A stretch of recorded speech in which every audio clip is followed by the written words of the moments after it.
RRI, Radio Tanggap Bencana COVID-19.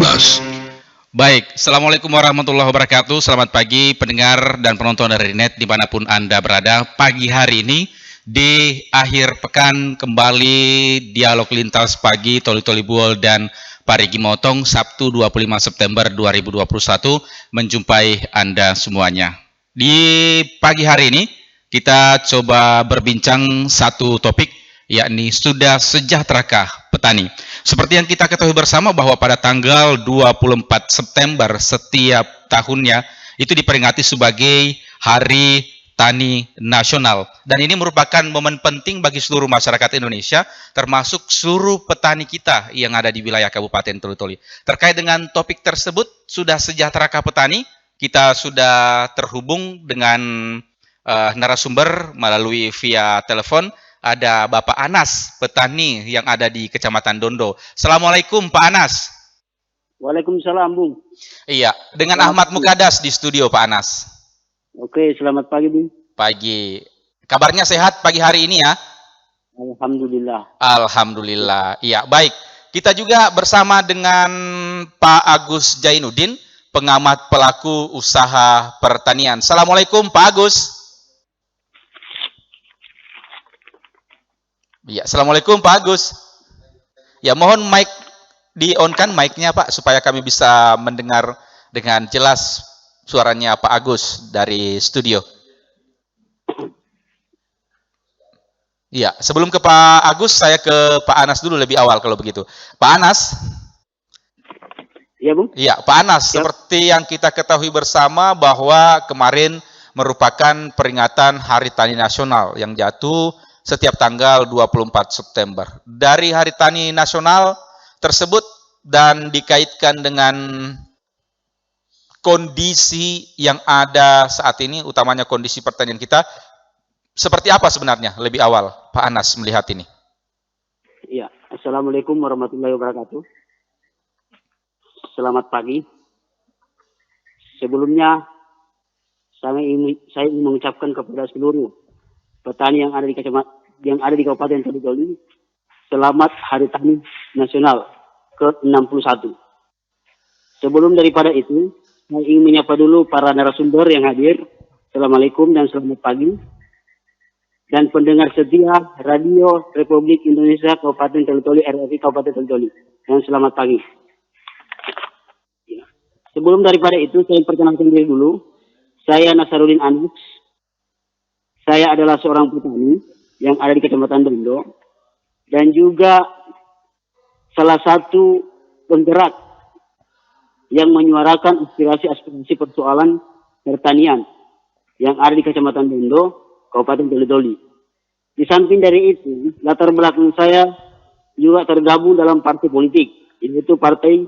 Baik, Pak Anas, kita langsung saja Pak Anas. Seperti apa Pak sebenarnya kondisi petani kita di Toli Toli, khususnya di Kecamatan Dondo, Pak? Ya, jadi begini. Mungkin saya sedikit menjelaskan persoal latar belakang Hari Tani Nasional. Jadi, Undang-Undang Pokok Agraria Nomor 5 Tahun 60 ada membahas 5 persoalan. Yang pertama itu menjamin hak setiap warga negara atas tanah. Yang kedua, mengakui hukum adat. Yang ketiga, mengakui fungsi sosial. Keempat, membatasi luas pemilikan tanah. Dan 5, warga asing tidak punya hak memiliki tanah. Itu saya garis besar dulu tentang Hari Tani Nasional. Menyangkut tentang persoalan-persoalan pertanian, menurut saya, di Hari Tani Nasional yang ke-61 tahun ini, petani kita masih berada lingkaran kemiskinan. Karena kenapa? Perlu pemerintah hari ini memprioritaskan hal-hal yang diinginkan para petani. Seperti Undang-Undang Nomor 19 Tahun 2013 tentang hak-hak lingkungan tani, yang pertama adalah 1, bibit unggul, kedua adalah pupuk, yang ketiga adalah teknologi. Ini Baik. salah satu faktor. Ya, Iya. Sejauh ini bagaimana Pak Anas sebenarnya strategi petani di Kecamatan Dondo khususnya agar bisa lebih sejahtera apalagi di tengah pandemi COVID-19. Tapi sebelum itu dijawab, tapi saat ini apakah memang petani sudah sejahtera begitu atau belum? kalau menurut saya itu belum sejahtera. Apa yang Karena menyebabkan kenapa? belum sejahtera? Yang pertama itu peningkatan hasil produksi itu belum maksimal. Halo? Iya, silakan.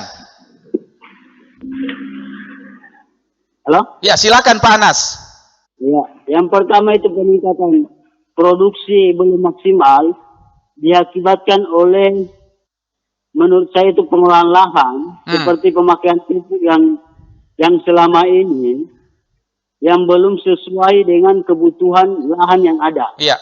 Seperti salah satu contoh, dalam 1 hektar itu tidak lari dari 600 sampai 700 kilo per hektar pupuk. Tetapi hari ini disediakan subsidi pupuk hanya sebatas 450 kilo. Iya. Jadi ada peningkatan produksi, itu tidak efisien menurut saya. Baik. Kira-kira seperti itu. Baik, ditahan dulu. Saya ke Pak Agus Jainuddin, pengamat pelaku usaha pertanian. Pak Agus. Iya, mohon mic-nya di-on-kan Pak Agus supaya kami bisa mendengarkan penjelasan Pak Agus di pagi hari ini. Pak Agus. Iya, mohon mikrofonnya di-on-kan dulu, Pak, yang di laptopnya supaya kami bisa mendengarkan apa yang Pak Agus sampaikan, apa yang Pak Agus bagi-bagi. Ya, Pak Agus. Ya, sudah Iya, selesai. baik. Pak Agus, topik kita di pagi hari ini sudah sejahterakah petani? Pak Agus sebagai salah satu pengamat pelaku usaha pertanian seperti apa Pak? Lebih awal melihat kondisi pertanian kita, kondisi masyarakat petani kita di tengah pandemi COVID-19, Pak Agus. Kondisi pertanian kita di tengah COVID, ada beberapa sektor yang bisa dikatakan ada penurunan ya. Ada sektor lain yang justru bisa diuntungkan dengan kondisi COVID, karena beberapa komoditas itu ada kenaikan harga dengan adanya COVID ini, gitu kan. Nah, saya kira di sini mengenai petani sejahtera atau belum, umumnya memang masih belum sejahtera. Karena kalau kita lihat di masyarakat, yang bisa dilihat sejahtera itu baru pedagangnya. Nah, kalau petaninya itu bisa dikatakan secara umum belum ya. Saya kira itu mungkin, Pak. Kira-kira apa yang menyebabkan sehingga sampai sejauh ini petani kita belum sejahtera dan lain sebagainya, Pak Agus? Penyebabnya banyak hal. Saya kira kalau dibahas di sini ini kan termasuk masalah yang kompleks dan multi sektor ya yang harus menangani ini, gitu kan. Yang menangani ini, kalau yang coba kami lakukan, salah satunya itu bagaimana kita bisa membimbing petani untuk bisa punya pendapatan minimal mungkin sebulan sekali, atau kalau bisa dikatakan petani punya pendapatan harian, karena sekarang yang paling terpuruk di petani ini kebutuhannya dia kan harian, Mbak. Gitu, misalnya kebutuhan kita kan harian, tetapi penghasilan petani, misalnya saja pola tanam jagung itu masih dari mulai pengolahan sampai panen kan kurang lebih 6 bulan. Panen kelapa atau kopra tiap 4 bulan. Padi juga sama. Nah, kita harus carikan solusi bagaimana ada pendapatan petani, pendapatan sampingan yang tidak hanya mengandalkan panen komoditi pokoknya, gitu kan. Salah satunya sekarang kami memperkenalkan pola tanam jagung dengan sistem bertahap. Iya. Kami sudah ada beberapa petani yang kami uji coba di Lampasio Basidondo, sehingga petani bisa panen tiap bulan, gitu kan. Saya kira yang kita cari solusi bagaimana petani itu bisa punya pendapatan lebih sering gitu ya. Iya. Saya kira itu. Ya, sebenarnya Pak, ini sebagai orang yang berpengalaman di bidang pertanian dunia, khususnya FAO seperti itu, seperti apa Pak perbandingan petani kita dengan petani luar, Pak Agus? Apa yang menjadi pembeda kira-kira Pak?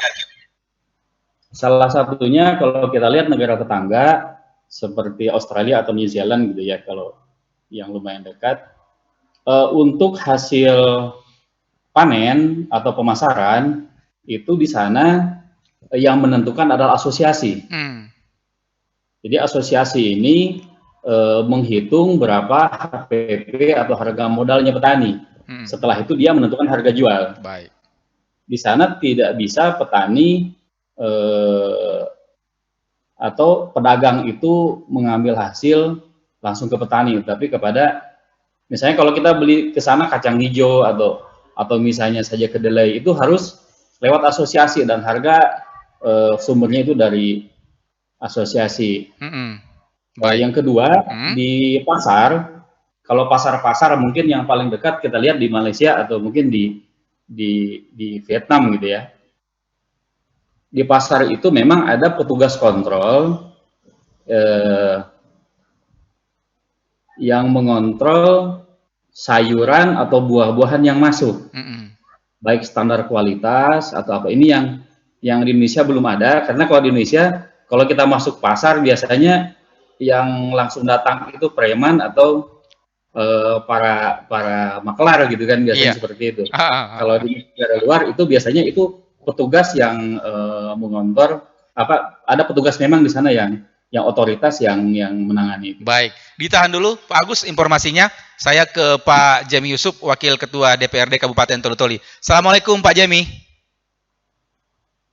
Waalaikumsalam warahmatullahi wabarakatuh. Pak Ahmad Mukaddas, salam takzim kami kepada Mas Agus dan seluruh pemirsa Radio Republik Indonesia yang kami cintai. Baik, Pak Jami, saya langsung saja Pak. Topik kita ini terkait dengan persoalan pertanian. Topiknya adalah sudah sejahterakah petani? Memang kondisinya seperti itu Pak Jem? Saya lebih cenderung menjelaskan itu dari basis data yang kita miliki. Indikator yang bisa menjelaskan kepada kita tentang kesejahteraan petani itu akan terukur melalui indeks nilai tukar petaninya, NTP kita. Memang dari beberapa sektor pertanian dalam artian luas, maka NTP sektor pertanian tanaman pangan lah yang nilai NTP-nya itu masih di bawah 100. Apa artinya? Artinya dia masih ada di angka 96. Artinya antara penghasilan yang didapat oleh masyarakat petani sawah kita itu dengan kebutuhan keluarga taninya itu belum berimbang, atau kebutuhan keluarga tani mereka itu jauh masih lebih besar. Nah, kalau kita mengacu kepada angka tersebut, maka kita akan mengatakan bahwa petani kita itu masih jauh panggang daripada api untuk kita mengatakan bahwa mereka sejahtera.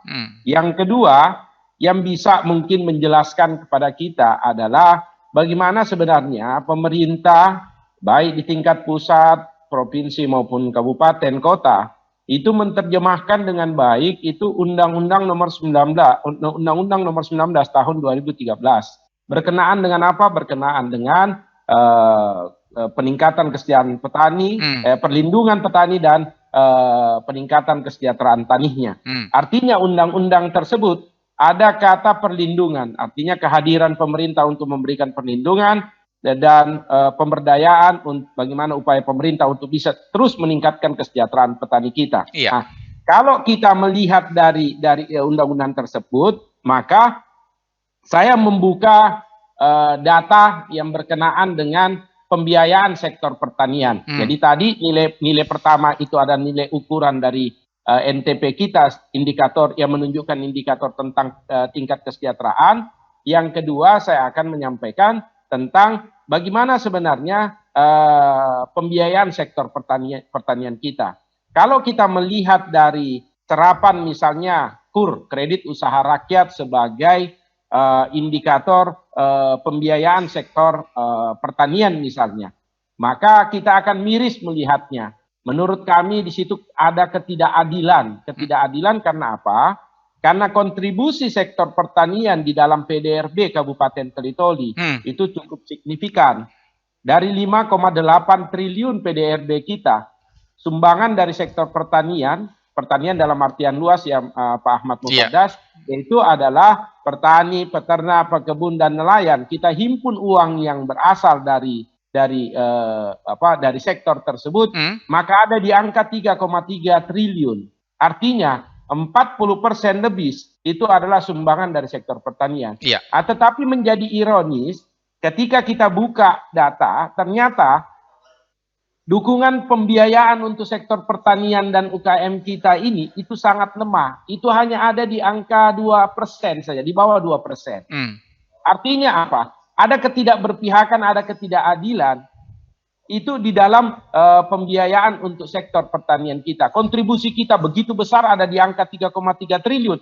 Tetapi uang yang dibantu ke petani kita dalam bentuk pembiayaan sektor pertanian itu hanya ada di angka 68 miliar. Baik. Melihat kondisi ini seperti yang Pak Jemi jelaskan, khusus kita di Kabupaten Toli-Toli, ada juga tadi masuk petani kita di Kecamatan Dodo, bahwa memang sampai sejauh ini jauh panggang dari api. Masyarakat petani kita belum sejahtera karena memang ada beberapa hal yang sampai dengan hari ini tidak terpenuhi. Katakanlah sarana prasarana yang tidak tepat sasaran, pemberian bantuan yang tidak tepat sasaran, ditambah lagi dengan pupuknya mungkin yang kurang, seharusnya diberikan sekian tapi kurang.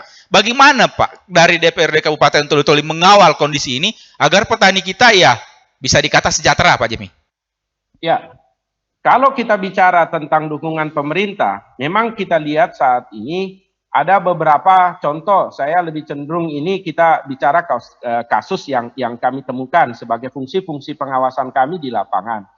Ada bantuan, misalnya kita punya alat dan mesin pertanian, khususnya di tahun 2015 kalau tidak salah itu ada kita mendapatkan bantuan itu kurang lebih 9 unit RMU, yaitu mesin penggilingan padi. Ada yang kami dapatkan dari 9 unit itu ada beberapa yang berjalan, tetapi itu tidak maksimal menurut kami. Bahkan ada satu yang kami temukan, misalnya gilingan padi tersebut semenjak dipasang di tahun 2015 tersebut sampai tahun 2021 alat tersebut itu tidak pernah digunakan. Iya, artinya bantuan ini tidak tepat sasaran, Pak Jemi ya? Ya, artinya kita belum bicara, betul apa yang disampaikan oleh Pak Ahmad tadi, bahwa ini kita belum bicara tentang penggunaannya. Dari segi penempatannya saja itu sudah jadi masalah. Nah, ini problema kita di daerah ini. Baik, artinya saya potong. Saya potong Pak Jemi. Artinya pemberian bantuan ini mau dimungkinkah ada kedekatan antara si A dengan si B sehingga diberikan meskipun tidak dimanfaatkan? Makanya kami yang bisa lakukan sebagai DPR, kita juga kami kan juga di DPR harus bekerja sesuai dengan aturan. Maka ketika kami mendapatkan fakta itu di lapangan, maka kami akan meminta kepada inspektorat sebagai pengawas internal dan pembina internal, maka kita minta untuk supaya OPD teknisnya untuk ditegur atau diberitahukan agar supaya alat dan mesin pertanian gilingan padi kita itu bisa kita optimalkan. Sayang, alokasi anggaran yang ratusan juta itu hanya mangkrak menjadi besi tua kalau misalnya itu tidak digunakan. Padahal hari ini petani kita sangat membutuhkan gilingan padi yang memang dengan teknologinya yang terupdating, artinya teknologi yang 2 pas itu minimal kita sudah bisa memproduksi yang namanya beras dengan kualitas misalnya yang medium, walaupun belum yang premium. Tetapi medium sebenarnya kalau kita mampu untuk meningkatkan kualitas beras kita dari ke kualitas beras yang medium, maka pasti serapan bulog itu akan otomatis akan meningkat. Hari ini beras kita itu sulit untuk diserap oleh bulog karena bulog sendiri juga menyampaikan kepada kami bahwa bagaimana mereka mau menyerap kalau misalnya kualitas beras petani tersebut itu rendah, sehingga mereka itu sangat sulit untuk menyerap karena memang ada spesifikasi kualitas beras yang mereka persyaratkan. Hal ini sebenarnya Ibu Arat yang sampaikan tadi bahwa ibaratnya kayak lingkaran setan. Persoalan di hulunya misalnya persoalan perbenihan, persoalan pupuk itu sudah menjadi persoalan. Lantas di persoalan hilirnya juga bagaimana mengatur tata niaga perberasan kita juga itu menjadi masalah. Iya. Tetapi sebenarnya harusnya pemerintah pusat sebenarnya sudah melihat hal ini dengan membuat instrumen-instrumennya. Cuma instrumen-instrumen yang dibuat oleh pemerintah pusat itu tidak terimplementasikan, tidak terkejawantahkan dengan baik itu di level pelaksana-pelaksana di daerah. Iya. Inilah yang jadi masalah saat ini. Baik. Baik, Pak Jem, tadi dari perwakilan petani kita di Dondo itu mengungkapkan Pak kendala-kendala yang kerap dihadapi. Di antaranya mungkin soal pupuk, juga soal pemasaran hasil pertanian. Nah, hal ini sudah berlarut-larut dengan masalah yang sama. Apa sebenarnya yang harus diperbaiki, Pak Jem? Ya. Kalau kita melihat misalnya kalau kita mencontoh misalnya tidak usahlah jauh-jauh yang sekawasan dengan kita misalnya Provinsi Gorontalo atau beberapa daerah kabupaten yang ada di Gorontalo. Bagaimana mereka mampu untuk mengangkat harkat dan martabat petani jagung mereka. Padahal kalau kita melihat produktivitas jagung dari Provinsi Gorontalo itu di bawah daripada Sulawesi Tengah awalnya. Tetapi karena mereka fokus untuk menyelesaikan persoalan mulai dari hulu sampai di hilirnya, akhirnya kesejahteraan masyarakat petani jagung, khususnya petani jagung yang ada di Gorontalo, itu mereka bisa tingkatkan. Kenapa bisa dilakukan itu? Karena mereka melakukan integrasi, mulai dari hulu sampai hilirnya. Mereka mereka memproduksi jagung, lantas mereka mencarikan pasarnya. Ada pasar yang besar, saya pikir Mas Agus juga pasti paham. Ada Pokpan, ada Java, produsen daripada pakan ternak. Nah, mereka produksi jagung, mereka buat ikatan kontrak, perjanjian pembelian jagung petani dengan persyaratan-persyaratan yang memang mereka sudah sepakati. Baik. Fungsi daripada pemerintah itu bagaimana mengawal agar kualitas produksi jagung dari masyarakat taninya itu sesuai yang disyaratkan oleh pabrik pakan misalnya. Baik. Lantas setelah pakan itu sudah ada, mereka membuat yang namanya peternakan sapi. Akhirnya apa? Ini menjadi sebuah siklus produksi mulai dari hulu dan hilirnya. Petani kita menghasilkan jagung, ada pabrik pakan jagung di situ, ada sektor peternakan yang mendukungnya. Baik, Pak Jem. Baik, saya ke Pak Anas lagi, petani di Kecamatan Dondo. Pak Anas. Siap. Iya, mungkin Pak Anas sudah bisa mendengarkan dengan seksama, dengan jelas apa yang disampaikan oleh Pak Jem Yusuf, apa juga yang disampaikan oleh Pak Agus. Nah, selain kendala-kendala yang Pak Anas ungkapkan di awal perjumpaan kita tadi, ada kendala lain tidak yang dihadapi oleh petani sehingga memang seperti yang disampaikan banyak orang bahwa saat ini petani kita memang betul-betul belum sejahtera seperti itu, Pak Anas? Ya, mungkin tadi apa yang sudah sampaikan dan juga Bung kanda saya Bang Jimmy itu sudah sampaikan, menurut saya itu sangat luar biasa mengenai dengan kendala yang ada di lapangan yang sering saya lihat dan sering saya amati, bahwa persoalan di samping dari alat teknologi, benih, pupuk, ada juga pemasaran menurut saya. Seperti Bung Jimmy Yusuf tadi sampaikan.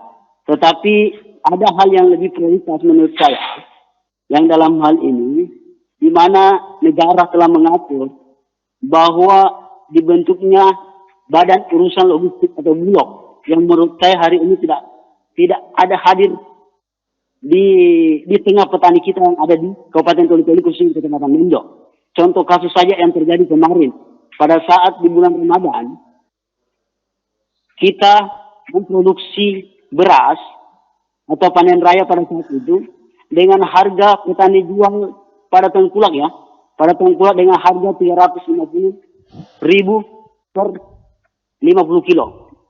Ini sangat miris saya melihatnya, karena kenapa? Persoalan harga standar nasional itu menyangkut tentang beras, itu sudah diatur dan berhak bulog harus mengambil dalam hal ini dengan standar harga bulog adalah 8.200. Dan di sinilah tidak ada kehadiran bulog sebenarnya untuk memutus mata rantai para feodal, para tengkulak yang hari ini coba bermain pasar, sehingga masyarakat kita, petani kita yang hari ini mengalami jeritan pahit atau masuk dalam lingkaran setan kemiskinan. Baik, Pak Anas. Ya, Pak Anas ini kan banyak bantuan, Pak, yang diberikan oleh pemerintah, baik mungkin pupuk, kemudian alat pertanian dan lain sebagainya. Ini belum dirasa maksimal kah, Pak? Betul itu alat bantuan itu diberikan sama petani, tetapi menurut saya itu belum maksimal. Seharusnya itu harus ditambah. Contoh saja, Bu. Satu kelompok itu ada 25 hektar. Sedangkan alat teknologi atau yang disebut kita hari ini hand traktor hanya 1 sampai 2 memiliki alat tersebut dengan jumlah lahan 25 hektar. Dan inilah kendala-kendala yang menyebabkan pertanian kita ini lambat untuk memproduksi agar sehingga tidak berkesinambungan pendapatan. Nah, itu salah satu contoh kasus. Iya, terkadang juga mungkin bantuan itu tidak tepat sasaran ya, Pak Anas. Ya, bisa jadi. Ya. Baik, saya ke Pak Agus. Pak Agus. Ya, mic-nya mungkin. Ya, Pak Agus mungkin sudah menyimak ya apa yang disampaikan oleh Wakil Ketua DPRD Toli-Toli, Pak Jemi Yusuf dan juga Pak Anas tadi. Ini bagaimana tanggapan Pak Agus melihat realita yang disampaikan oleh Pak Jemi dan juga Pak Anas tadi, Pak Agus?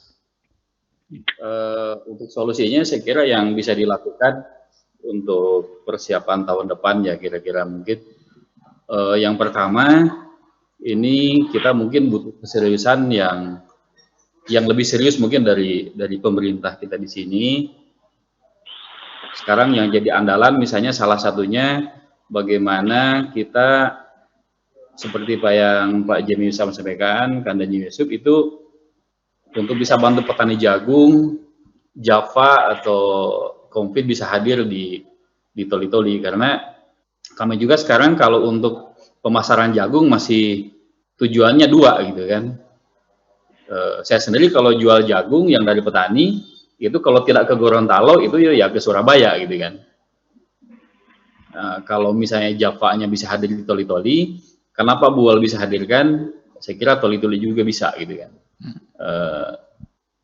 Itu mungkin salah satunya gitu kan. Bagaimana ada kebijakan yang skala prioritas dan segera bisa kita lakukan di Toli-Toli.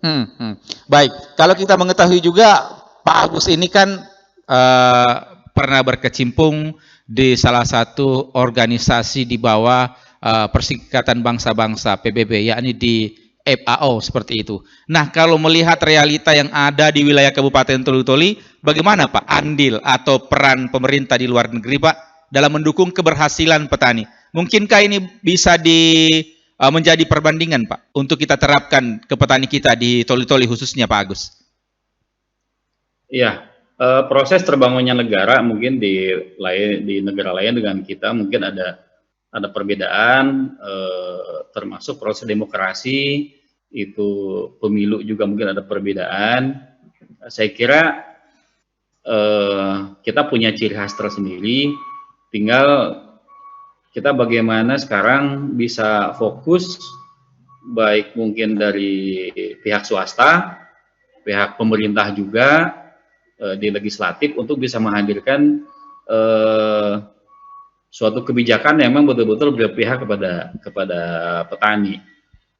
Saya kira butuh nanti kita bisa duduk sama-sama mungkin antara pemerintah, DPR, mungkin ngobrolnya sambil santai saja sambil minum kopi mungkin Kak Jemi ya. Jadi tidak tegang kalau sambil minum kopi ya. Iya, baik. Dan pelaku usaha karena biasa dalam membuat kebijakan seperti pedagang-pedagang pengepul, pelaku-pelaku usaha di bidang pertanian selama ini mungkin belum pernah diajak duduk sama-sama. Sehingga kita butuh data yang real seperti mungkin pedagang di pasar belum pernah kita ajak duduk sama-sama masalahnya apa hasil pertanian yang masuk ke pasar. Terus pedagang-pedagang pengepul cabai, pedagang pengepul jagung, kopi itu masalah yang dihadapi apa? Mereka kan kadang-kadang lebih tahu realnya di lapangan seperti apa. Jadi selain petaninya kita butuh masukan para pelaku usahanya gitu kan. Saya kira itu kalau kita sudah bisa duduk sama-sama, kita musyawarah, kita bisa rumuskan apa yang kita mau lakukan. Mudah-mudahan saya kira di sini Pemda itu bisa lebih fokus ke depan untuk membuat kebijakan yang betul-betul berpihak kepada petani. Baik, Pak Agus, kalau di luar negeri itu kan Pak sudah hampir semua pertanian ini menggunakan sistem yang lebih modern seperti itu, Pak. Nah, bagaimana dengan kondisi sistem pertanian kita sebenarnya, Pak? Kalau dibilang modern memang mungkin karena dilihat ada alat-alat pertanian gitu kan. Nah, sarana produksi perlu didukung. Yang tidak kalah pentingnya itu adalah bagaimana petani bisa memasarkan hasil produksinya. Nah, ini pelatihan-pelatihan marketing dibilang agrobisnis ini mungkin yang kita perlu tingkatkan lagi. Bagaimana melihat pasar, bagaimana petani dalam menanam itu yang memang peluang pasarnya bagus, terus dia punya kemampuan untuk memasarkan produknya gitu kan. Ya, beberapa mitra kami juga kan misalkan yang tanam jambu citra, yang tanam durian, itu kami sudah membuat link supaya mereka bisa ketemu dengan pedagang-pedagang di Palu atau pedagang-pedagang di wilayah Makassar seperti itu. Jadi kita perlu bukakan keran dulu pemasarannya. Kalau pasarnya jelas, nah, baru kita menanam gitu kan. Baik. Bukan hanya ikutan gitu. Baik. Dari segi marketingnya saya kira perlu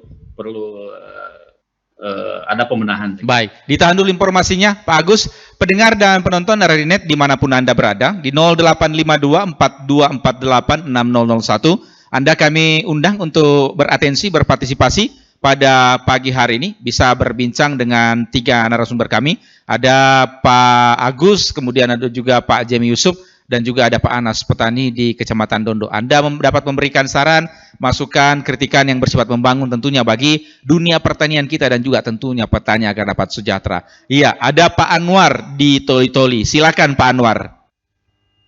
Selamat pagi para narasumber. Jadi ini persoalan sejahtera ke petani. Nah, ini juga sudah dibahas tadi pagi. Jadi begini, bagaimana mau sejahtera? Ya, persoalan pupuk saja oleh pemerintah ini sudah gagal mengurus. Ini pertanian besar loh. Seperti saya sepakat dengan apa yang disampaikan oleh Pak Jemi, ini sangat luar biasa. Hanya persoalan pupuk saja sudah gagal, bagaimana lagi melangkah yang kebesar? Jadi satu-satunya untuk saya punya usul, punya solusi. Kegagalan pertanian di Toli-Toli adalah kegagalan OPD yang bersangkutan. Dalam hal ini Dinas Pertanian. Oleh sebab itu saya mau katakan, ini harus diinformasi Dinas Pertanian. Jangan kita lagi ungkit pengusaha. Macam Pak Agus ini kan seorang pengusaha, mereka tidak punya persoalan. Bulog itu tidak ada persoalan. Tapi yang saya sesalkan hari ini adalah pertanian. Nah, inilah oleh pemerintah harus diganti. Baik, terima kasih. Baik, terima kasih Pak Anwar ya sudah bergabung berbincang bersama kita di pagi hari ini di Dialog Lintas Pagi Toli-Toli Buol dan Parimo. Namun sebelum dijawab oleh ketiga narasumber kami, kita jedah dulu. Kita dengarkan dulu yang mau lewat berikut ini. Tetap bersama kami Lintas Pagi Toli-Toli Buol dan Parigi Motong. Tidak perlu takut secara berlebihan dengan yang namanya virus corona. Karena virus corona dari data yang saya terima, 94% lebih penderitanya dapat disembuhkan. Jadi sebetulnya musuh terbesar kita saat ini adalah bukan virus itu sendiri, tapi rasa cemas, rasa panik, rasa ketakutan, dan berita-berita hoax serta rumor. Kita sebenarnya harus yakin dengan fakta, informasi, solidaritas bersama, dan gotong royong.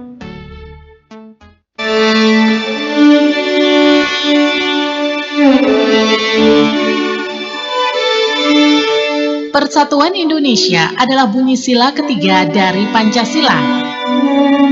kini jiwa persatuan itu diuji. Rasa empati, kepedulian, dan kebersamaan terpanggil dengan adanya pandemi corona. Jika kita pernah bertanya, apa yang bisa kita berikan untuk bangsa ini? Kinilah saatnya dengan di rumah saja, dengan menjaga kesehatan, menjaga kebersihan, dan tetap produktif. Di rumah aja. Di rumah aja. Di rumah saja. Di rumah saja. Di rumah aja. Di rumah saja. Di rumah aja. Di rumah aja. Di rumah aja. Di rumah aja. Di rumah aja. Di rumah aja. Di rumah aja. Di rumah saja, gerakan sederhana namun memberikan sumbangsi besar bagi bumi pertiwi.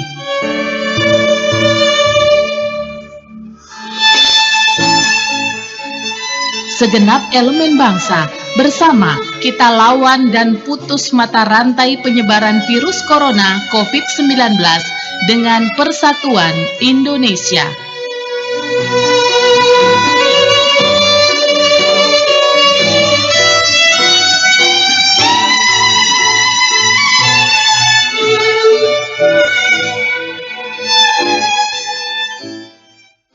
RRI, Radio Tangga Bencana COVID-19. Baik, terima kasih Anda masih bersama kami Lintas Pagi Toli Toli Pool dan Parigi Motong. 0852 4248 6001. Sebelum saya ke para narasumber, ada lagi yang mau bergabung, kita sapa dulu. Ada Pak Alpayet di Toli Toli. Silakan Pak Alpayet. Ya, Assalamualaikum Bung Ahmad Mikadas. Dan selamat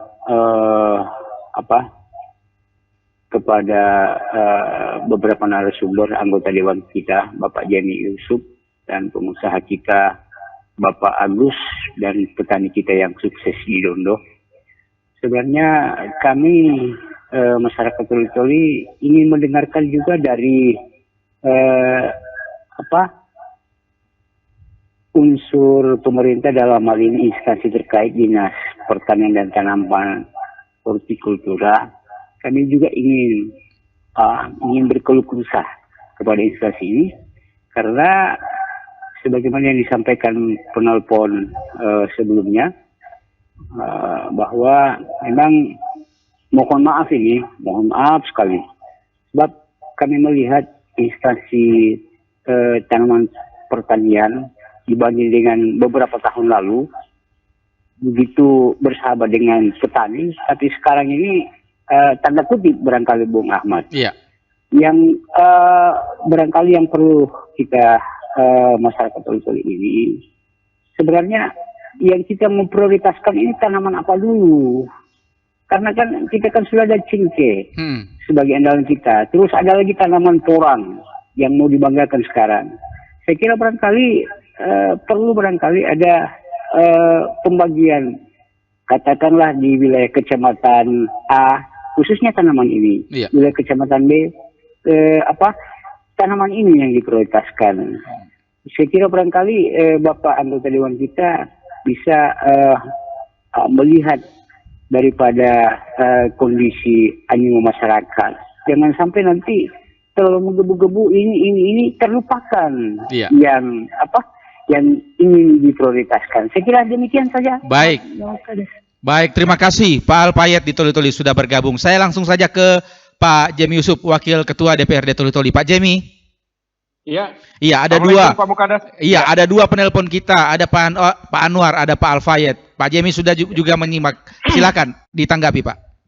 Ya, terima kasih banyak Pak Anwar dan Pak Alpayet. Jadi pada prinsipnya saya sepakat juga dengan Pak Anwar bahwa kerja itu harus ada ukurannya, ada capaiannya, ya kan? Capaiannya itulah yang menjadi penilaian kita terhadap kinerja daripada UPD tersebut. Yang kedua, bahwa apa yang disampaikan Pak Alfayat tadi itu, maka itulah yang sebenarnya dengan apa yang dijelaskan oleh Mas Agus tadi itu adalah itulah yang harusnya identifikasi masalah yang kita temukan, itulah yang harusnya kita carikan solusinya. Masa misalnya contoh, Kabupaten Buol misalnya, itu bisa mendatangkan pembeli jagung langsung, Java misalnya, untuk untuk membeli jagung. Artinya apa? Terintegrasi antara Pemda dalam hal ini menyiapkan dia punya petani, lantas produksi hasil pertanian jagungnya itu ditangkap oleh pasar.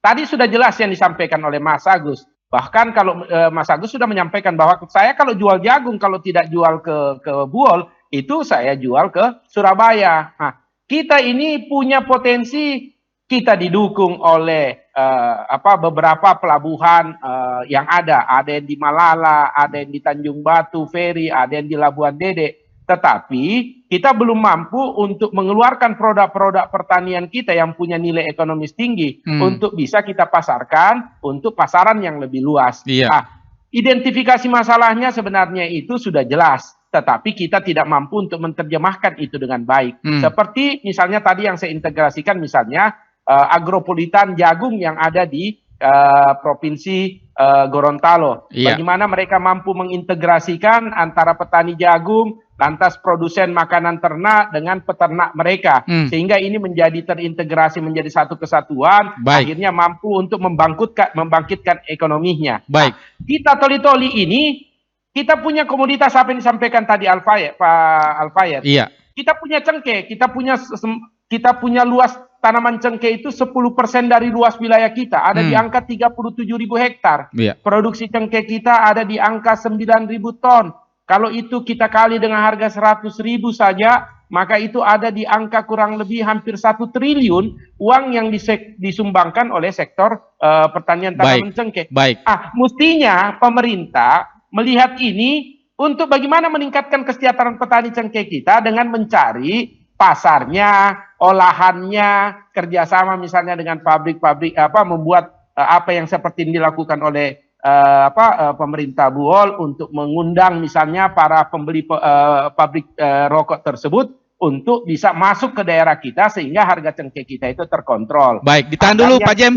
Ya, Pak Jem, ditahan dulu informasinya sedikit. Kita juga menerima penelpon lagi. Ada Pak Saprudin Sauda di Lalos mau bergabung. Silakan Pak Saprudin. Ya, Pak Saprudin, silakan Pak. Apa yang ingin mau disampaikan kepada ketiga narasumber kita? Iya, Pak Saprudin. Iya, terputus. Mungkin bisa dicoba kembali di 085242486001. Silakan Pak Jem, dilanjut penjelasannya Pak. Ya, artinya kita bisa melakukan misalnya apa yang dilakukan oleh pemerintah Gorontalo. Artinya kita tidak perlu mengambil terlalu jauh, ini kita sekawasan. Bagaimana jagung yang harganya pada waktu itu begitu rendah, tetapi begitu mampu diintegrasikan dengan pasar dan teknologi processingnya, maka harga jagung itu menjadi membaik. Nah, kita juga seharusnya itu bisa melakukan itu. Ya kan, tergantung bagaimana pemerintah daerah melalui leading sektornya membangun komunikasi-komunikasi di tingkat pusat. Apa yang dilakukan oleh Buol bisa mendatangkan misalnya pembeli jagung, itu juga merupakan contoh nyata yang bisa dilakukan oleh pemerintah daerah kita. Kita punya komoditas cengkeh. Kalau kita bicara tentang kabupaten penghasil cengkeh terbesar di Indonesia, kalau kita bicara kabupaten ya, mungkin Toli-Toli itu adalah kabupaten penghasil cengkeh terbesar. Baik. Beda kalau kita bicara tentang provinsi. Cuma yang jadi masalah saat ini, cengkeh kita itu belum mampu untuk mengangkat harkat dan martabat petani kita yang ada di Kabupaten Toli-Toli ini dengan baik. Nah, baik. itu barangkali yang yang ingin saya sampaikan. Kita cenderung hanya mampu untuk menjual cengkeh yang kita hasilkan yang keluar cengkeh. Ya kan? Iya. Nah, tidak mampu kita menciptakan nilai tambah terhadap produk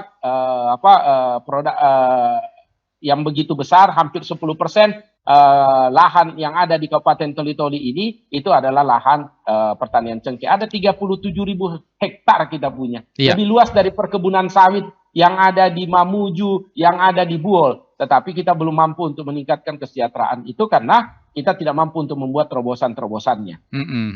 Artinya masih ada mungkin hal-hal yang masih perlu dilakukan oleh pemerintah daerah Kabupaten Toli-Toli yang ada saat ini agar saluran-saluran mungkin yang belum terhubung atau komunikasi yang belum baik itu bisa diperbaiki. Baik, ditahan dulu, ada Pak Mansur mau bergabung dengan kita. Pak Mansur? Iya. Silakan Pak, singkat padat dan jelas Pak Mansur. Assalamualaikum Pak Jemi. Assalamualaikum keseluruhannya ada di sini. Saya begini Pak, artinya yang saya komen ini, yang pertama itu karena saya petani, petani kebun. Begini, masalah hasil pertanian itu sudah jelas susah. Karena kita petani itu begitu kita panen turun harga. Jadi saya begini, bagaimana Pak Jemi, artinya bukan ini mengajari, tidak. Bagaimana kalau dibentuk satu itu badan untuk pengawasan pertanian. Karena yang kita perhatikan selama ini tiada berfungsi. Yang kedua yang saya minta sama Pak Jemi Yusuf, saya keberatan tentang kelompok. Kelompok dari 25 orang itu bantuannya 1 buah mesin. Kira-kira masih diakalkah? Yang akhirnya kan larinya ke politik. Saya terus terang begini, yang akhirnya begitu pada waktu pemilu, ketua kelompok itu yang dicari. Misalnya ini, nelayan. Yang mendapat perahu, yang betul-betul itu menguasai perahu, itu hanya ketua kelompok. Baik. Kalau ini Pak, tunggu dulu. Seandainya tidak dituruti misalnya keinginan ketua kelompok, maka dikeluarkan yang lain.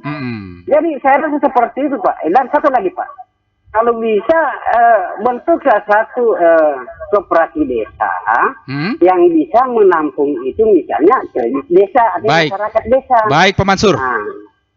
Ya, terima kasih. Baik, terima kasih Pak Mansur atensinya di pagi hari ini. Baik, saya langsung ke Pak Jemi, ini di sesi terakhir kita. Pak Jem, bisa dijawab apa yang disampaikan oleh Pak Mansur sekaligus closing statement dari Pak Jemi Yusuf, Wakil Ketua DPRD Toli-Toli.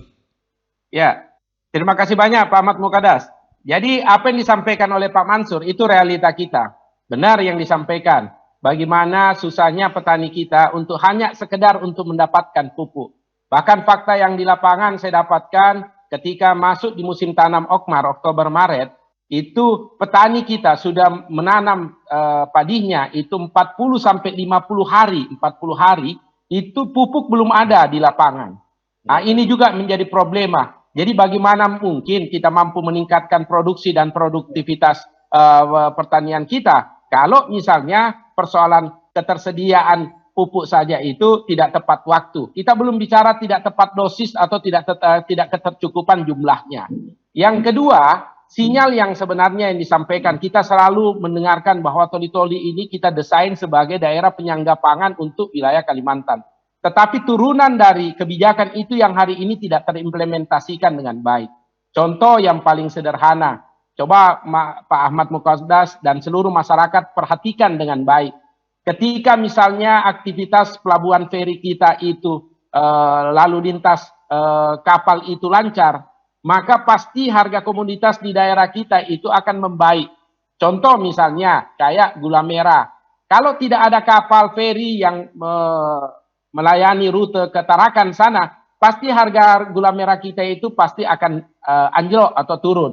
Tetapi ketika misalnya dukungan dari transportasi feri itu misalnya baik, maka kita yakin pasti harga komoditas itu akan membaik. Artinya apa? Harusnya sinyal bahwa Kabupaten Toli-Toli ini itu punya segmentasi pasar yang cukup baik. Tinggal bagaimana apa yang dibutuhkan oleh daerah-daerah, misalnya tujuan daripada produk-produk pertanian kita itu, itulah yang kita rumuskan dalam bentuk kebijakan yang kita tanam di daerah ini. Nah, OPD teknisnya inilah yang kita wajibkan, yang kita tugaskan untuk mengawal. Nah, kalau misalnya orang yang di sektor pertanian itu tidak punya kompetensi terhadap persoalan-persoalan bagaimana melihat, menerjemahkan kebijakan ini dan potensi pasar yang dimiliki, maka saya yakin apa yang disampaikan oleh Pak Anwar, apa yang disampaikan Pak Al-Fayed, apa yang disampaikan oleh Pak Mansur, itu akan tetap menjadi masalah karena leadership kita di OPD yang berada di sektor tersebut itu tidak punya kapasitas untuk kemampuan dia untuk bisa menerjemahkan kebijakan ini dengan baik. Seperti apa dilakukan oleh Buol dan apa yang dilakukan oleh Gorontalo. Ditahan dulu Pak Jem. Ditahan dulu Pak Jem. Ada Pak Saprudin sudah kembali. Ya, silakan Pak Saprudin, singkat Pak. Oke, makasih Pak. Singkat Pak, singkat silakan Pak. Iya ya, Assalamualaikum warahmatullahi wabarakatuh para narasumber. Saya langsung saja. Jadi berkaitan dengan apa namanya kesejahteraan petani di Toli-Toli ini, kayaknya masih belum memuaskan, atau dari sisi kesejahteraan belum ada merasakan kesejahteraan dan kebahagiaan petani di Toli-Toli, khususnya yang saya berbicara masalah apa namanya petani sawah ya, yaitu ya, batu beras. Pada musim panen tiba, harga itu pasti anjlok. Tidak ada keseimbangan antara biaya produksi dengan hasil yang dicapai. Sehingga yang dirasakan oleh petani belum memuaskan dari sisi kebahagiaan dan kesejahteraan di bidang ekonomi. Harapan kami, petani ini perlu diberikan keahlian dalam mengelola pada pasca panen. Karena kenapa? Di situ setiap panen harga jual itu anjlok, akhirnya para tengkulak-tengkulak ini semau-maunya membeli dengan harga yang murah. Nah, yang dimaksud dengan keahlian di sini, agar kiranya petani ini diberikan edukasi oleh dinas terkait, bagaimana cara mengelola beras premium atau medium, kemudian juga seperti yang disinggung oleh Pak Jemi Yusuf tadi mengenai rice milling Toli-Toli ini kebanyakan memang bypass atau belum ada sebagian juga, tapi ini berupa bantuan saja. Namun bantuan ini yang saya lihat yang ada di Toli-Toli, baik itu peralatan berat ya, seperti combine, jonder, terus RMU, itu atas nama ketua kelompok saja. Tapi yang dapat itu adalah para pengusaha dengan yang artinya ini pejabat-pejabat atau yang punya uang. Kepada kelompok tani khusus memang betul-betul petani itu tidak ada di situ. Jadi ini perlu pengawasan daripada anggota DPR. Kemudian yang dikatakan beras kita tidak yang bilang tidak berkualitas, boleh kita bandingkan Pak. Baik, beras dari luar dengan beras dengan kita Toli-Toli. Baik. Kita di sini agak bagus. Baik. Karena kenapa? Bisa disandingkan Pak antara beras dari luar dengan kita di sini tanpa pengawet, tanpa pemutih, tanpa pemoles. Masih untuk kesehatan bisa terjamin kita di Toli-Toli. Baik, terima kasih Pak Saprudin atas atensinya di pagi hari ini. Pak Jem, silakan langsung saja Pak sekaligus closing statementnya Pak Jemi Yusuf. Ya, jadi apa yang disampaikan Pak Saprudin itu adalah gambaran yang memang menjadi masalah umum yang kita hadapi di persoalan pertanian. Maka persoalan pertanian ini tidak bisa kita selesaikan secara parsial. Kita harus menyelesaikan itu dari hulu sampai hilirnya. Kalau kita bisa mampu untuk menyelesaikan itu dengan baik, maka persoalan-persoalan pertanian untuk meningkatkan kesejahteraan petani itu bisa kita lakukan. Sekali lagi kami sangat berharap kepada pemerintah, kepada pemangku-pemangku kepentingan untuk bisa memperhatikan bagaimana agar sektor pertanian ini bisa tumbuh dan berkembang dengan cara apa? Kebutuhan-kebutuhan, sarana-sarana produksi pertaniannya itu usahakan, contohnya yang paling mendasar saat ini adalah bagaimana distribusi pupuk subsidi kita itu yang masih bermasalah, belum lagi kita bicara tentang tadi persoalan jaminan pasar tentang harga yang layak yang bisa mensejahterakan petani. Demikian barangkali, tetapi kami sangat berharap ini untuk kepada petani kita harus tetap membangun optimisme karena saya yakin bahwa kita bisa melewati di masa pandemi ini karena pangan kita terjaga. Pangan kita terjaga itu karena apa? Karena petani kita hari ini masih menanam sawahnya. Kalau tidak menanam, kami tidak bisa bayangkan bagaimana kondisi kita di masa pandemi ini. Baik. Demikian barangkali Pak Ahmad Muqaddas. Baik, terima kasih Pak Jemi Yusuf sudah bergabung bersama kita di pagi hari ini. Assalamualaikum Pak Jemi. Waalaikumsalam warahmatullahi wabarakatuh. Salam sejahtera untuk kita semua dan seluruh pemirsa Radio Republik Indonesia yang kami cintai. Baik, saya ke Pak Anas. Pak Anas. Siap. Baik, di sesi terakhir ini apa yang Pak Anas ingin sampaikan kepada masyarakat kita ataupun kepada pemerintah daerah Kabupaten Toli-Toli terkait dengan kondisi ini? Silakan Pak Anas. Ya, sebelumnya saya sepakat tadi pernyataan Pak Sarifudin bahwa dalam hal ini alat atau teknologi itu yang dibutuhkan oleh petani. Tapi menjadi catatan hari ini menurut saya ada 5 poin. Ada 5 poin yang saya sampaikan menjadi tuntutan para petani. Dan saya mewakili dari petani sawah. Yang pertama saya ingin menyampaikan yaitu tentang alat teknologi itu perlu masih diperbanyak. 1. Yang kedua benih unggul gratis. Karena ini menjadi juga faktor penyebab tingkat produksi petani menurun. Yang ketiga pupuk itu disesuaikan dengan sesuai kebutuhan petani kita. Kalau perlu ini ditalangi oleh pemerintah. Yang keempat adalah Bulog.